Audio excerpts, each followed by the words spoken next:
पिताजी ने बड़े भाई को एक 20 रुपए वाला पैकेट बिस्किट दिया और छोटे भाई को एक 10 रुपए वाला पैकेट बिस्किट दिया। 10 रुपए वाला पैकेट खाएगा, लाओ इसमें से भी हमको थोड़ा सा दो। सेंट्रल गवर्नमेंट स्टेट गवर्नमेंट से पावर को छीन लेगा? बिल्कुल नहीं। मतलब ऐसा देश जहां पर एक से ज्यादा स्तर की सरकारें काम करती है। Federalism is a system in which power is divided between central government and state government का गारंटी जो है वो इंडियन कॉन्स्टिट्यूशन देता है, भारतीय संविधान देता है, जहां पे सिर्फ एक ही लेवल पे गवर्नमेंट होता है। वो पावर्स का बंटवारा नहीं करता है, वो स्टेट गवर्नमेंट या वेरियस कॉन्स्टिट्यूटेड यूनिट ऐसा कुछ बनाता नहीं है। That is China, France, United kingdom, Japan.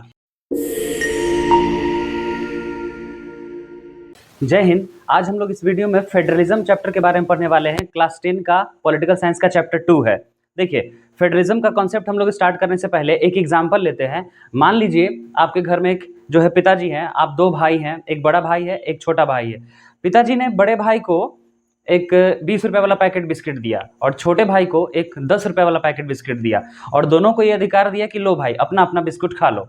जैसे ही वो अधिकार दिया और यहाँ से घर से निकले, बड़ा भाई क्या किया, जबरदस्ती छोटे भाई पे अपना हुक्म जलाया कि अरे 10 रुपए वाला पैकेट खाएगा, लाओ इसमें से भी हमको थोड़ा सा दो। यानी ऑलरेडी उसके पास बड़ा पैकेट तो है ही, लेकिन अपने पावर को दिखाते हुए कि भाई हम तो बड़ा भाई हैं, लाओ तुमसे भी अपना अधिकार छीन लेते हैं। जबकि पिताजी ने दोनों को पावर्स अलग अलग दिया था कि दोनों अपना अपना बिस्किट खाओगे। यानी बड़ा भाई को क्या चाहिए कि अपना बिस्किट खाए और छोटे को भी अपना खाने दे। और ये तो इसको एग्जाम्पल से कनेक्ट कीजिए कि पिताजी जो है वो संविधान है, कॉन्स्टिट्यूशन है, और बड़ा भाई जो है वो सेंट्रल गवर्नमेंट है और छोटा भाई जो है वो स्टेट गवर्नमेंट है।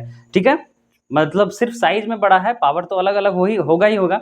तो इसका मतलब ये नहीं है कि बड़ा भाई होने के नाते यानी कि सेंट्रल गवर्नमेंट जो है वो छोटा भाई से बिस्किट छीन लेगा, मतलब सेंट्रल गवर्नमेंट स्टेट गवर्नमेंट से पावर को छीन लेगा। बिल्कुल नहीं।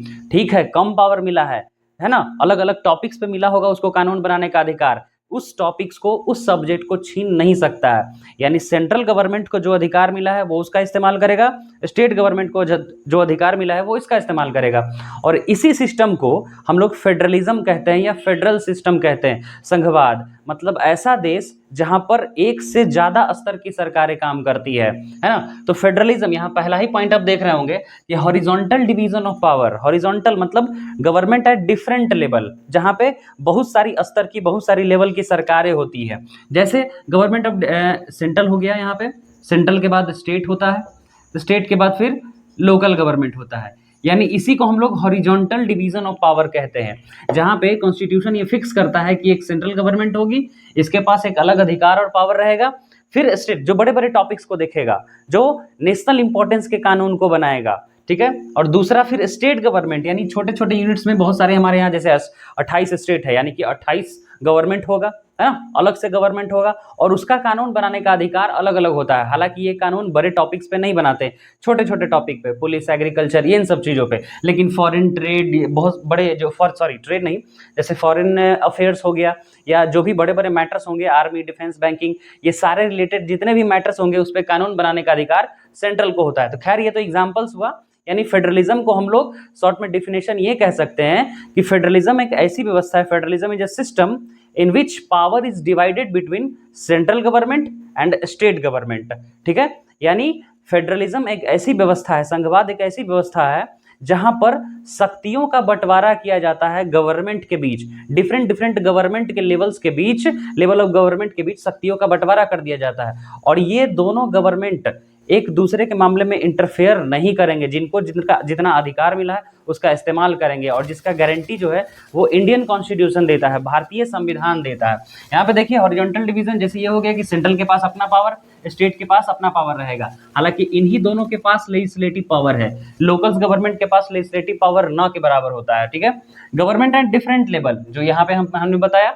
ठीक है, कि फेडरलिज्म का मतलब ही होता है कि जहां डिफरेंट लेवल्स पे गवर्नमेंट हो, सेंट्रलाइज नहीं हो, सिर्फ एक ही सरकार नहीं हो जो पूरा देश को कंट्रोल कर रहा हो। अगर वैसा होगा तो फिर फेडरल सिस्टम नहीं है। फेडरलिज्म का मतलब भी होता है जहां पे दोहरी सरकार हो, दो या दो से ज्यादा स्तर की सरकारें हो, डिफरेंट लेवल पे पावर का डिवीजन किया जाना जरूरी होता है। देखिए यहाँ पे वही लिखा है कि power divided between central government and state government. Federalism एक ऐसा सिस्टम है जहां शक्तियों का बंटवारा सेंट्रल और स्टेट गवर्नमेंट में होता है। एग्जाम्पल, मतलब किस किस देशों ने ऐसा सिस्टम को अपनाया है, भारत है, अमेरिका है और ऑस्ट्रेलिया है। यानी और भी बहुत सारे कंट्री, यहाँ पे 3 एग्जांपल्स है, आपके एग्जाम्स के लिए काफी है।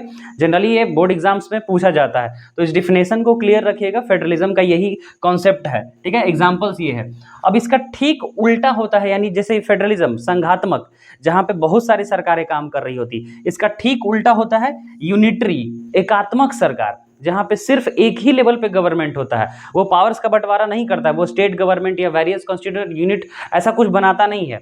वो सिर्फ एक ही सरकार होता है, only government at central level, बस केंद्रीय स्तर की सरकारें होंगी और इसमें कोई भी शक्तियों का बंटवारा अलग से किसी और सरकार में नहीं किया जाता, लेवल ही नहीं बनाया जाता है। जैसे यहाँ पे हमने देखा कि सेंट्रल है, स्टेट है, यहाँ पे कुछ नहीं, ठीक है। अगर बनाता भी है स्टेट गवर्नमेंट तो पावर नहीं देगा, फिर कोई मतलब ही नहीं बनता है डिफरेंट बंटवारा का, ठीक है। सिंगल सिटीजनशिप इसमें होता है, ठीक है। सिंगल सिटीजनशिप मतलब एक ही नागरिकता होगा, एकल नागरिकता होता है। हालांकि भारत में फेडरलिज्म है लेकिन फिर भी एकल नागरिकता है। ऐसा हम लोगों ने इसलिए किया है ताकि प्रमोट किया जा सके कंट्री की यूनिटी को, है ना। जबकि अमेरिका में ऐसा नहीं है, अमेरिका में जो है डुअल सिटीजनशिप है। यानी डुअल सिटीजनशिप का मतलब होता है उस देश की नागरिकता भी और जिस राज्य का है उस राज्य का नागरिकता भी। जैसे मान लीजिए कि भारत है तो हमको भारत का सिटीजनशिप मिला होगा, लेकिन हम बिहार के हैं तो क्या बिहारी होने का नागरिकता प्राप्त है हमें? तो नहीं, ऐसा नहीं है। हम कह सकते हैं कि हम बिहारी हैं, पंजाबी है, मराठी है, ये सिर्फ कहने के लिए है, लेकिन डॉक्यूमेंट में ऐसा मेंशन नहीं है कि हम उस राज्य के नागरिक हैं, ऐसा कहीं प्रमाण नहीं है। हमारे यहाँ सिंगल सिटीजनशिप है, एकल नागरिकता, जिससे प्रमोशन मिलता है हमारे कंट्री की यूनिटी को, ताकि हम में एकात्मक फीलिंग है, कॉमननेस है कि हम लोग एक देश के हैं, ठीक है। तो ये हो गया सिंगल सिटीजनशिप। एग्जाम्पल देख लीजिए कि कौन कौन देश है जहां पे यूनिटरी गवर्नमेंट अभी भी चल रहा है। That is China, France, United kingdom, Japan. ये सब कंट्री है जहां पे यूनिटरी गवर्नमेंट है। देखिए दोनों में डिफरेंस आप यहाँ पे क्रिएट कर सकते हैं, that is federalism and unitary government. Hope ये समझ में आ गया होगा ये टॉपिक।